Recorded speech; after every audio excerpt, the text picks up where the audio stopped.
Monsieur Alongo, vous êtes un activiste très connu ici à Bruxelles. Vous suivez l'actualité dans notre pays et vous êtes au courant de ce qui se passe à l'Est, n'est-ce pas? Tout à fait, nous sommes au courant.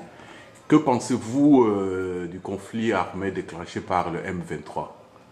Bien, merci beaucoup Monsieur Cheikh Fita pour la parole. Le conflit armé et surtout l'intervention armée du mouvement 23, qu'on appelle mouvement du 9 mars 2009, ce conflit ou cette intervention armée n'est que pour nous une agression en vertu de la résolution 33-14 du 14 décembre 1974 de l'Assemblée générale des Nations unies. Une agression de qui vers qui? Une agression du Rwanda vers le Congo, vers la République démocratique du Congo, parce que dans l'agression, nous avons la violation de l'intégrité territoriale d'un État, la violation de la souveraineté d'un État et aussi nous avons la violation de l'indépendance politique d'un État.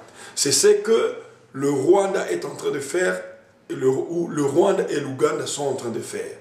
Et le rapport de l'ONU a très clairement indiqué que le Rwanda recrutait pour le compte du M23. Il y a même d'autres déserteurs du M23 qui ont demandé l'asile auprès du HCR et qui ont dit qu'ils étaient rwandais et qu'ils ont demandé l'asile politique. Ils ont dit qu'ils étaient recrutés au Rwanda. Et le rapport de l'ONU l'indique clairement.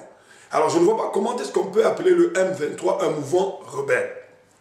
D'ailleurs, ce que les gens doivent savoir aussi, c'est quoi? C'est que quand un mouvement rebelle, même composé des nationaux, reçoit une assistance substantielle, très importante, de la part d'un État étranger, cette rébellion doit être vue, en tout cas, comme une agression. Une branche armée du Rwanda. Le M23 est une branche armée du Rwanda ou de Paul Kagame. Et il y a un arrêt très célèbre, c'est l'arrêt du 27 juin 1986, rendu par la Cour internationale de justice de La Haye, qui condamnait les États-Unis d'Amérique, et les USA, en ce moment-là pour leur intervention dans le conflit, dans un conflit interne au Nicaragua. Et ça, c'est pratiquement ce qui se passe au Congo avec le Rwanda. On ne peut pas dire que le M23 est un mouvement rebelle, parce qu'un mouvement rebelle, c'est une insurrection, c'est une révolte des fils d'un pays, des nationaux, vis-à-vis de l'autorité établie. Or, le M23 n'est pas constitué des Congolais. Même, malheureusement, ils veulent nous faire croire que c'est un mouvement rebelle qui est composé, il y a des Congolais. Mais ils peuvent faire la même chose comme, ils sont en train de faire la même chose comme au moment de l'AFDEL en 1996-97. Nous ne sommes pas dupes et le peuple congolais n'est pas dupe. Voilà pourquoi nous dénonçons avec la dernière énergie ce genre de comportement et nous disons non au M23, non aux négociations de Kampala. Pourquoi nous disons non? Parce que nous ne pouvons pas comprendre que l'Ouganda et le Rwanda, qui sont cités comme des pays agresseurs, des pays qui sont en train d'armer le M23, comment est-ce que les négociations peuvent se tenir dans un pays qui est cité parmi les pays agresseurs? C'est là, comme on dit en anglais, it doesn't make sense, ça n'a pas de sens. Voilà pourquoi nous dénonçons et ces négociations sont nulles et non avenues. Pourquoi le Rwanda soutient-il le M23?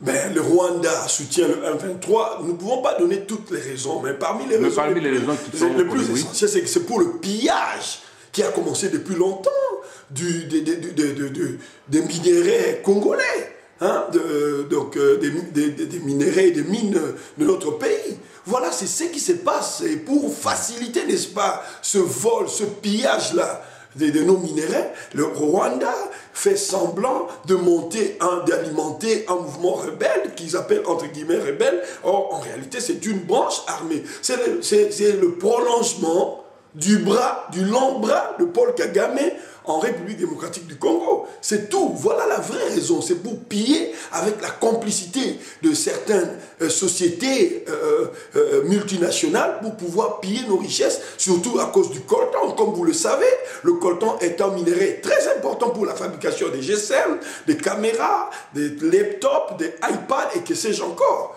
Donc c'est ça justement ce que je peux dire à ce propos. Dans le monde, Tout le monde sait que le Congo a 2 345 000 km², 70 millions d'habitants et beaucoup de diplômés depuis 1960. Et comment est-ce qu'on peut expliquer jusqu'aujourd'hui, il n'y a pas d'intellectuel congolais capable de proposer une sortie de crise pour qu'enfin le pendule soit remis à l'heure? Non, mais comment est-ce que nous pouvons répondre à cette question? Mais c'est simple, c'est tout à fait simple. Le point le plus important, la chose la plus cruciale dans toute cette série de crises, c'est quoi? Mais c'est la vérité des urnes. Le 28 novembre 2011, il y a eu des élections démocratiques, entre guillemets, mais au moins, c'est M.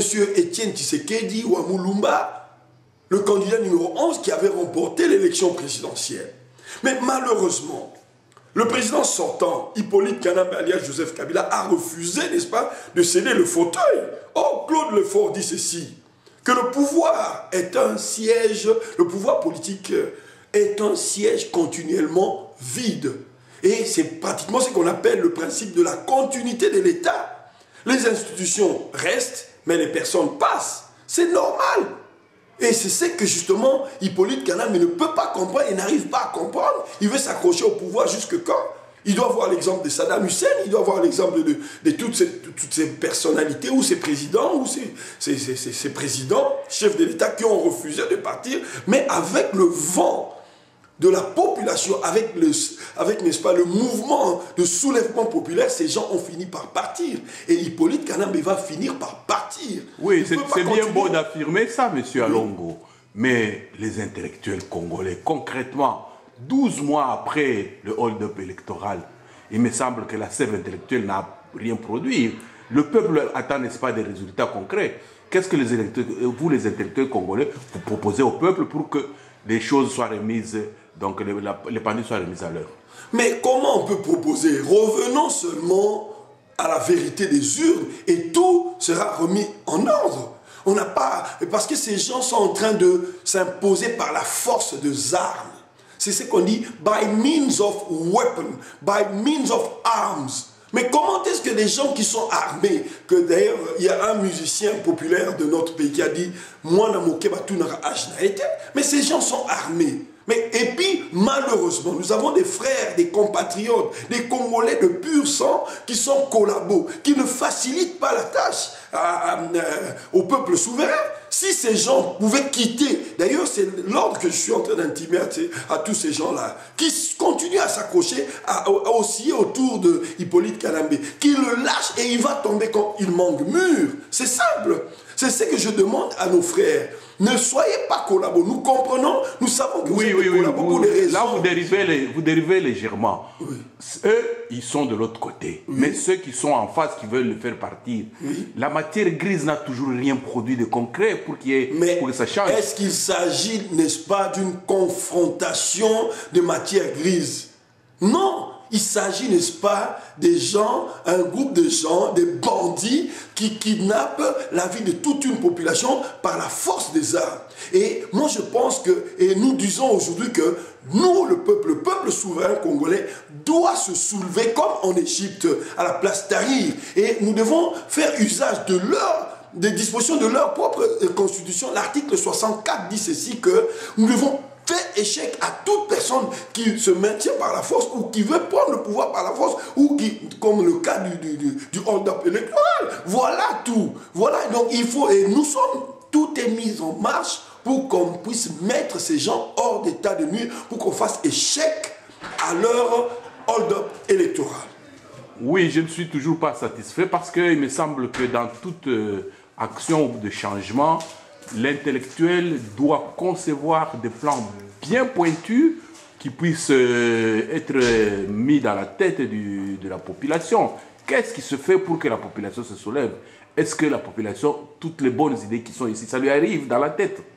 Bien, vous devez savoir que nos ennemis ont mis un mécanisme en marche pour empêcher, pour que le peuple ne puisse pas avoir accès à la bonne information. Il y a par exemple le délestage. Et ce n'est pas tout le monde, la masse populaire dans notre pays n'a pas accès à l'Internet. Nous faisons beaucoup de déclarations sur Internet. Nous faisons des marches, ainsi de suite. Le jour où, par exemple, Goma est tombé, Mais le peuple congolais, qu'est-ce qu'on était en train de balancer sur les antennes de la chaîne nationale? Un match de football ou des scènes de musique, ainsi de suite, des concerts de musique. Vous voyez, c'est une façon de détourner l'attention du peuple congolais pour que le peuple congolais ne puisse pas prendre conscience de la vraie réalité, des vrais enjeux. Mais nous sommes en train d'y travailler. Nous ne pouvons pas dire toutes les stratégies, et ici devant la caméra. Il y a des stratégies qui sont en train d'être tissées pour que nous puissions mettre fin à tout ce débordement, à ce hold-up électoral.